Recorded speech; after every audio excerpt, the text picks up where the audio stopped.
welcome to Centurion's Corner, and today we are reviewing for Marvel Legends and the Spider-Man Across the Spider-Verse Part 1, Spider-Gwen, or Ghost Spider in other terms as well.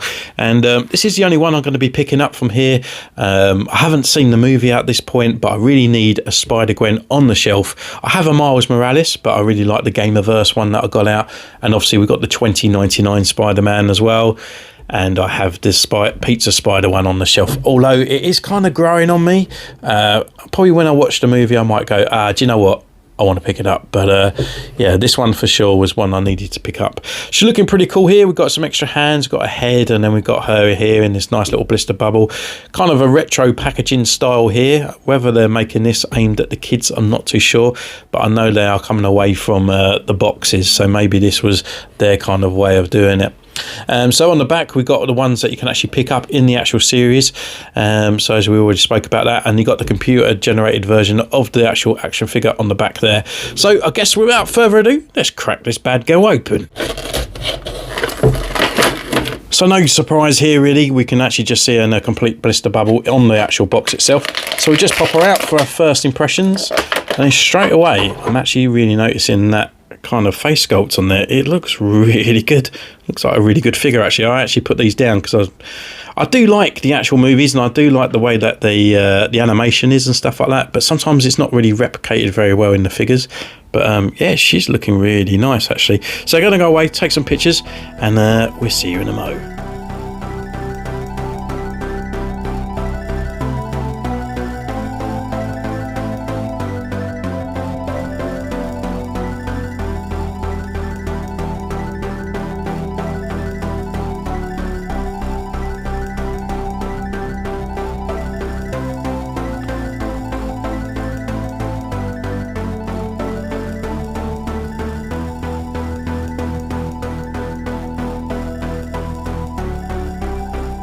So welcome back, we've been away, we are taking our pictures, and what can I say about this figure right from the outset? Well, I think Hasbro have done a good job here. I don't think they're necessarily done a really poor quality figure, but I do feel like there could be a lot of improvements, that is for sure. She is not going to win Figure of the Year. But we get into the nitty gritty parts as we go through the review, and first of all we'll start with her accessories, and she comes with 3 of those. So first of all, she comes with 2 extra hands here. We have a whipping hand. This is only designed for her left hand side. Good sort of paint applications on here. Got that kind of sort of webbing over the top of the pink, and there's no colour bleed, there's no misprints or anything on there, so something very small and intricate like that is pretty cool. We have a fist hand as well for punching on our right hand side. Again, not the same consistency there in the webbing, but there's no colour bleed or anything on there, or misprints once again. But I do feel like we should always have a left and a right for any kind of Spider-Man or Spider-Woman kind of character, and always a left and a right punching hand as well, because when you want to do photos, it's always hard. You've got to pose them in a certain way because we only have a left hand of whipping and only a punching hand of the right.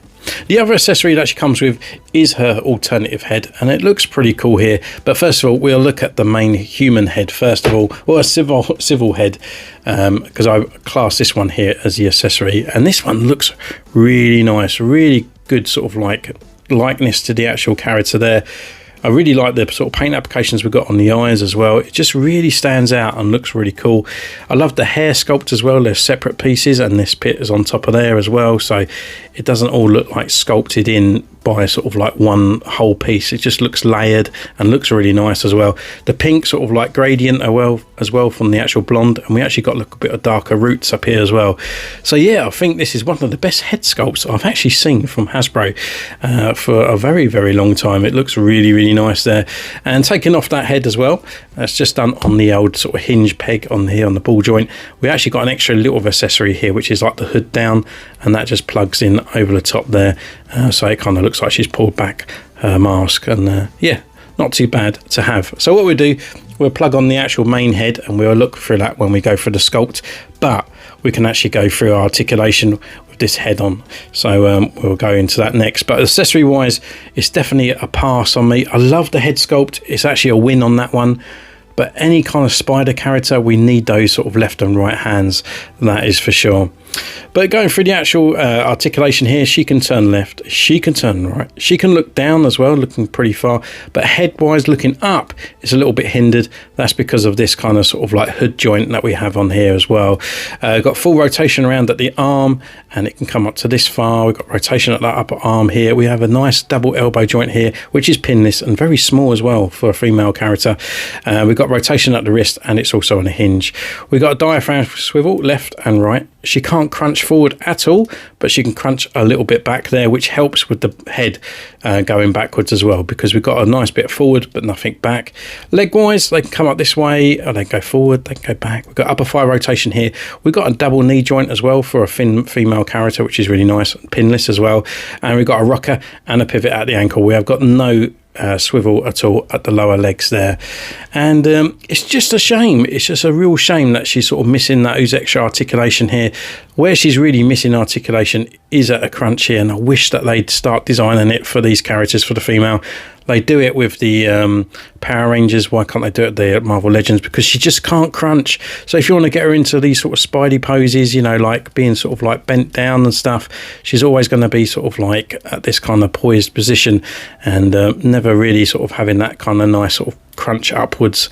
And it really helps any kind of sort of jumping positions and stuff as well.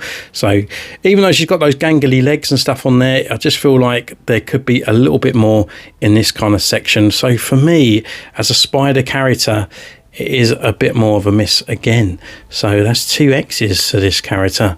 But looking at that as well, we can actually go through the actual paintwork and the sculpt of the figure. And as you can see, she looks really good. Everything is really sort of like on point, really bright and vibrant. And we've got all those bits there. The only thing that's always put me off of buying a Spider-Gwen is the hood. I still feel like they don't get that hood right. Because it's an external joint, and it's like a... you know, it's raised up. It doesn't never looks like it's actually part of the costume. I mean, really, it should be kind of sort of like this kind of shape and then kind of glued down. And I think it would just make the figure look a little bit better, especially if that sort of hood was joint to the actual the body. But then we're going to lose articulation here, which is a big shame. So I can understand why they've done it, but also it is a bit of a nitpick for me. So I don't know which is the right way. I have actually taken this off and put this on here to bulk it up a little bit more, but then you actually lose that kind of like back joint that you would have, even though it is really hindered, but you lose it even more because you put that kind of bit underneath there. But actually looking at the actual kind of sculpt on there, really nice around on here. I do believe that like season 1 or the Gwen that they done before from the first movie had better eyes. This one's a little bit too squinty, maybe a little bit too small for me in these little diamond shapes here.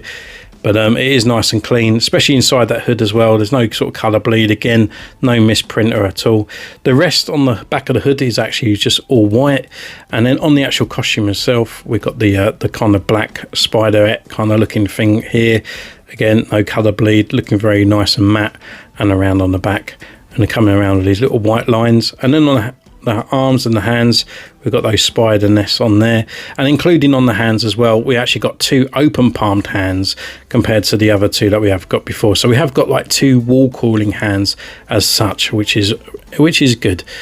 Coming down to the rest of the legs, they're all in black, and then we've got these kind of sort of like gym shoes at the bottom down here, done in a nice turquoise. So it really kind of sort of like contrasts with the character, but all in all, the actual colours of the costume look pretty cool. And I think they've done, I mean, as a action figure, as sort of posability and stuff like that, it isn't too bad.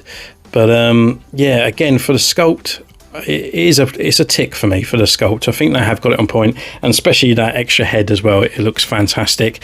But overall, for the figure itself, I think I'm going to give the grading. I think a silver. It just passes with that head sculpt. It passes with, like, it actually has a little bit of articulation, especially where it's got the double knees, but I just kind of wish there was a little bit more there in the middle. So for me, it will hit a silver. So it's not a bad figure. I wouldn't say it's a necessary one, but if you haven't got a Spider-Gwen in your collection, then I would say I recommend it, because there's not been many Gwens out there for a while, and I don't think there will be, as they've just brought this one out. So for size comparisons, we can bring in the Marvel Legends Renew Your Vows Spider-Man, and also we can bring in a Black Series Stormtrooper, so 6" on there. So she has got like a teenage body as such, being a little bit smaller. And then I have got somewhere around the Gamerverse Miles Morales, and he's just gone for a photo shoot actually. So let's just stand him up a little bit there, and just plugging him on just like so.